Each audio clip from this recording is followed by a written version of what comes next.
पापा नहीं मिल रहे? नहीं, पापा नहीं मिले मेरे अभी। तो आपने किसको बताया? मुझे नहीं पता कुछ भी। लगभग 14 बोगियां ऐसी हैं जो पटरी से उतरी हुई हैं और 3 बोगियां पूर्णतया क्षतिग्रस्त हुई हैं।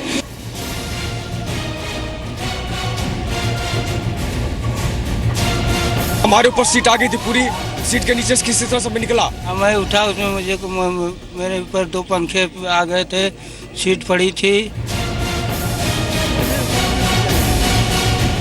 रेस्क्यू ऑपरेशन चल रहा है, फुल स्विंग में चल रहा है। कुछ बॉडीज और मिली हैं।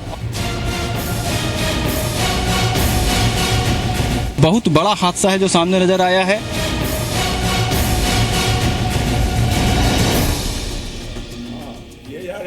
आप देख रहे हैं जी न्यूज, आपके साथ हूं मैं रुबिका लियाकत। 12:30 बज रहे हैं और इस वक्त की और आज की बड़ी और दुखद खबर यही है कि कानपुर के पास पुखराया में रेल हादसा हो गया है। इस हादसे में मरने वालों की संख्या अब 100 के पार हो चुकी है और इस पर ये बड़ी कवरेज लगातार जी न्यूज की जारी है। बार बार हम कह रहे हैं ये सिर्फ खबर दिखाने का मसला नहीं है, ये मदद पहुंचाने का मसला है। ये एक एक जानकारी उन तमाम लोगों तक पहुंचाने का जरिया है जो इस ट्रेन में सफर कर रहे थे, जिनके परिवार वाले इस ट्रेन में सफर कर रहे थे, जिनके दोस्त साथी इस ट्रेन में सफर कर रहे थे। अभी खबर यह है कि 76 यात्रियों की हालत थोड़ी सीरियस बनी हुई है अस्पताल में, लेकिन उनका इलाज चल रहा है। 150 यात्रियों को मामूली चोटें आई है।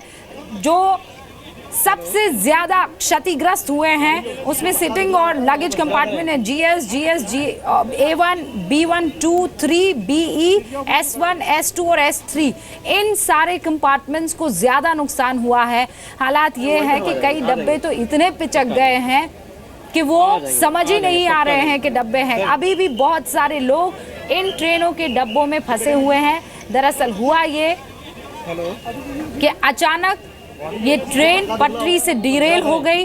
कुछ ही सेकंड्स में पास के खेत में डब्बे एक के ऊपर एक लगना शुरू हो गए। लोग सो रहे थे। 3:07 के आसपास ये हादसा हुआ, लेकिन 45 मिनट के अंदर अंदर वहां मौके पर रेस्क्यू ऑपरेशन शुरू हो गया। 1 किलोमीटर दूर ही गांव है, वहां से लोग पहुंच गए मदद के लिए। कानपुर ज्यादा दूर नहीं है, इसीलिए कानपुर में जो हमेशा परमानेंटली एक रिलीफ ट्रेन खड़ी रहती है वो भी रवाना कर दी गई। वहां पर मौजूद सारी टीमें जो रेस्क्यू ऑपरेशन के लिए तैयार की जाती है उनको भी वहां पर पहुंचाया गया।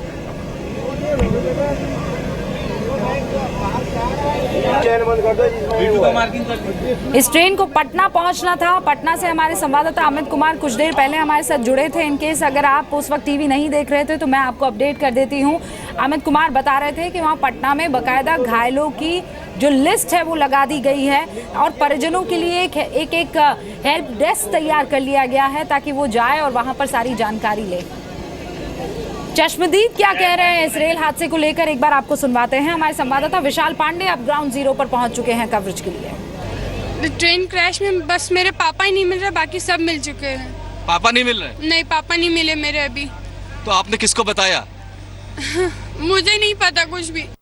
जैसे कांच का टुकड़ा टूटता है ना, मैं तो सोचा स्वप्न देख रहा हूँ, बट मेरे को जब पूरा टोटली अंधेरा, सब कुछ एकदम क्रैक हो गया ना, उसके बाद जो है देख रहा हूँ तो कोई कहाँ कोई पड़ा है, कोई कहीं पड़े, कुछ भी समझ में नहीं आ रहा। बोगी जो है नदी में जा रही, कहाँ जा रहा है कुछ समझ नहीं आ रहा था। करीब 15 मिनट तक ऐसा हुआ। 15 मिनट के बाद हम देखे पूरा बोगी पलटी मार गई है। S1 में मैं था बैठा हुआ, तो हमारे ऊपर सीट आ गई थी, पूरी सीट के नीचे किसी तरह से मैं निकला। उसके बाद मैं बेटी को ढूंढने लगा। बेटी के ऊपर एक लाश पड़ी हुई थी और उसका हाथ नीचे दबा हुआ था। लोग आ रहे थे, देख के जा रहे थे। कोई बोलता जग लाऊंगा, कोई बोलता क्रेन लाऊंगा, निकालूंगा, नहीं निकाली, सब लोग चले गए। तो मैंने मशक्कत करके उसका हाथ निकाला और निकाल के हॉस्पिटल में भर्ती किया। मैं उठा, उसमें मेरे ऊपर 2 पंखे आ गए थे, सीट पड़ी थी। एक और भाई था, वो भी मेरे साथ ही था, तो मुझे निकाला, अपने निकल के फिर दोनों उसको खोजे तो पता चला कि मैं यही देखा कि मैं फंसा हुआ हूँ 2 रॉड के बीच में और मेरे बाजू में एक लड़की सोई हुई थी, वो भी फंसी हुई थी, और एक भैया सोए हुए थे, वो भी वहीं फंसे हुए थे। 3 बजे रात को जो है वो खड़बड़ करने लगा एकदम से। सर जो है मैं लड़ा लगा छत में। उसके बाद पता नहीं क्या हुआ, गाड़ी पलटे लगी। तो हम लोग 5 नंबर डिब्बे में रहे, बच गए जो है। मैंने तो जो है दरवाजा खोला जाए, खुलबे न करे, बाहर निकल के आए कोई तरीके से। अचानक झटका हुआ और हम गिर पड़े सर के बल।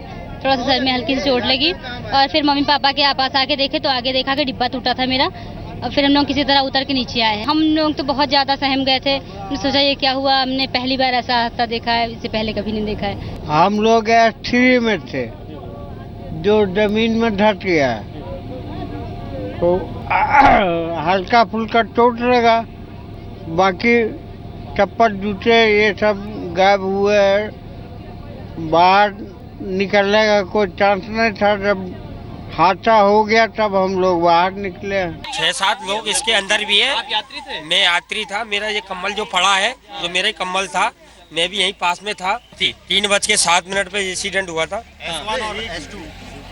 3:07 पे एक्सीडेंट हुआ, उसमें 4-5 लोग और अभी भी अंदर है।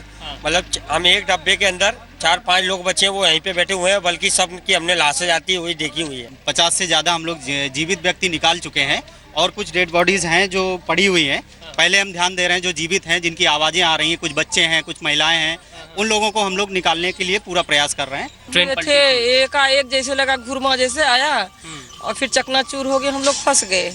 नीचे में ही सीट था, हम लोग फंस गए। हमारे आदमी बुरी तरह से फंसे हुए थे, उनका सर फट गया था। फिर धीरे धीरे बाद में हम लोगों का निकाले, फिर उनका हम लोगों को ले गए हॉस्पिटल। मेरा पट्टी किए, उनका भी पट्टी किए। फिर 1.5 घंटा के बाद उनका ऑपरेशन हुआ है, टाका लगा है, वो अभी होश में है। T3 कोच में कितने लोगों की डेथ हुई होगी? यही 20-25 तो हो गई होगी। 3 लोग थे, उसमें से 2 लोग घायल थे और 2 लोग को ले जाए गए, हॉस्पिटल ले गए और 25 लोगों के करीब डेथ हो गई है। जी। तो जी न्यूज संवाददाता ग्राउंड जीरो पर मौजूद हैं। संवाददाता विशाल पांडे लगातार हम तक अपडेट पहुंचा रहे हैं। केपीएल मित्तल साहब, पूर्व रेलवे सचिव, हमारे साथ जुड़े हैं यहाँ स्टूडियो में। उनसे बात करूं उससे पहले विशाल की ये रिपोर्ट आप देख लीजिए, लेटेस्ट अपडेट है। पुखराया में रेस्क्यू ऑपरेशन लगातार जारी है। हम आपको घटना स्थल से ग्राउंड जीरो की रिपोर्टिंग करके दिखा रहे हैं कि किस कदर कितनी बड़ी दुर्घटना थी ये, जो पटना इंदौर एक्सप्रेस, यहाँ पर कई उसके जो डिब्बे थे वो पलटे हुए हैं। ये B1 कोच है, AC कोच, किस तरह ये पलटा हुआ है, इसके पीछे B2 है। इसके अलावा हम आपको पीछे दिखाते हैं कि जहाँ पर NDRF की टीम रेस्क्यू ऑपरेशन में लगी हुई है, यूपी पुलिस के लोग वहाँ पर मौजूद हैं और दूसरे जो रेस्क्यू ऑपरेशन में शामिल हैं वो लोग वहाँ पर हैं। उस बोगी से अभी 3 से 4 लोगों को निकाला जा रहा है। रस्सी आप देखिए किस तरीके से फैलाई गई, क्योंकि उसमें से कुछ आवाजें आई थी। 3 से 4 लोगों को वहां से रेस्क्यू किया जा रहा है। इसके अलावा पीछे का हम आपको दिखाते हैं कि ये भी एक कोच था, जिसके जो आप आमतौर पे देखते होंगे कि जो कंबल और चद्दर होते हैं वो सब बाहर की तरफ पड़े हुए हैं और अलग अलग जो यात्री हैं उनको रेस्क्यू किया गया है। और यहाँ पे आप तस्वीरों में देखिए किस तरह बोगियों की स्थिति क्या है, यहाँ पर कितनी बुरी तरह से ये एक्सीडेंट यहाँ पर आप कह सकते हैं कि जो हुआ है दुर्घटना, रेल दुर्घटना में, उसमें अब तक अलग अलग आंकड़े आ रहे हैं मौत को। और यूपी सरकार के मुताबिक 90 से ज़्यादा लोगों की अभी तक मौत हो चुकी है। NDRF के मुताबिक 55 से 60 लोगों की मौत हुई है। और ये पूरा तस्वीर आप देख रहे होंगे, यहाँ पर ये AC कोच था, किस कदर जो लोग इसके अंदर फंसे हुए होंगे उनको कैसे निकाला गया और कितनी मुसीबत का सामना उनको करना पड़ा होगा। और ये डेथ टोल लगातार यहाँ पर बढ़ता जा रहा है। अब हम आपको दिखाते हैं अपने बाईं तरफ, यहाँ पर काफ़ी तादाद में एम्बुलेंस तैनात की गई हैं, जो लोग निकाले जा रहे हैं, जो घायल हैं उनको पहुँचाने के लिए। तो आप देखिए कि मौके पर DM, मौके पर पुलिस कप्तान, मौके पर IG, मौके पर कमिश्नर और जितनी भी आसपास एम्बुलेंस हो सकती थी जो कम समय में पहुंच सकती थी वो पहुंचाने का काम किया है, जिससे ज़्यादा से ज़्यादा लोगों की जान बच सके या ज़्यादा से ज़्यादा लोगों को निकाला जा सके। मैं समझता हूँ ये घटना दुखद हुई है, ये घटना ऐसी नहीं हो, क्योंकि बहुत से बेचारे जो सफ़र में हैं उनकी जान चली गई है। इसमें संख्या अभी आई है, लेकिन हो सकता है संख्या बढ़े भी और ज़्यादा से ज़्यादा लोगों को बचाया भी जा सके। मैं समझता हूँ काम तेजी से है, वहाँ पर सभी संबंधित अधिकारी मौके पर हैं, दवाई से लेकर के सब इंतजाम है, जिससे कि ज़्यादा से ज़्यादा लोगों की मदद और राहत पहुँचाया जा सके। हम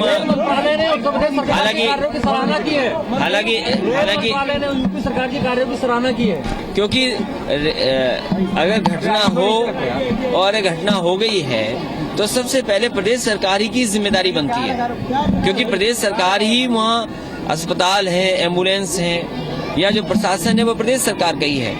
तो मैं समझता हूँ प्रदेश सरकार की तरफ से जो जिम्मेदारी थी वो निभाई है और ज़्यादा जान न जाए, यही हमारी कोशिश होगी कि ज़्यादा से ज़्यादा लोगों को बचाया जा सके। जहाँ तक परिवारों की मदद की है, क्योंकि मंत्री जी नैतिकता के आधार पर क्या रेल मंत्री को इस्तीफा देना चाहिए? देखिए, मैं इस बात को कह सकता हूँ कि पहली कोशिश होनी चाहिए ज़्यादा से ज़्यादा लोगों की जान बचे।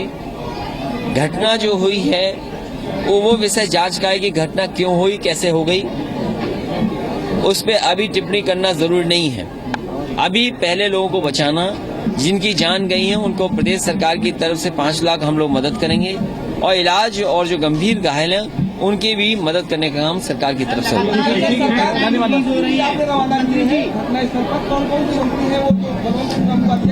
देखिए, वो मंत्रियों को मैंने कहा मंत्री भी जाएं और मैंने कहा कि पहले प्रशासन के लोग पहुंचे, मेडिकल टीमें पहले पहुंचे, एम्बुलेंस पहले पहुंचे और मंत्री और हमारे जितनी भी लीडरशिप है वो गई है मौके पे, कुछ तो मदद भी की उन्होंने। हमने कहा पहले काम करने दें लोगों को और लीडरशिप वहाँ रहे जिससे कि उनका भी सहयोग मिल सके।